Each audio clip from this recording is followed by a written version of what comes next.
Sige kayo na, mga pinakamalalim, matalim, nakakaaliw, at mga nararapat na idolo. Di ko kailangan bigyan ng titulo pangalan ko, yung pangalan ko nasa lahat ng titulo.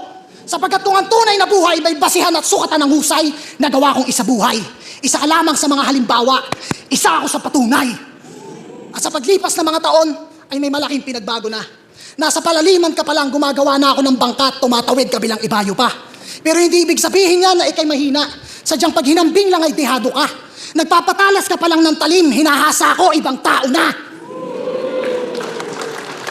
Sapagkat matatapos din ang panahon ng pangangaso, may hangganan din ang pag-apak sa ganto.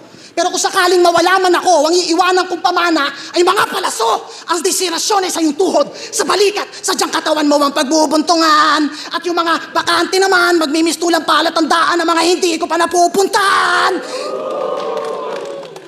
Ikaw ba ay naguguluhan? Ako ang bugtong na hindi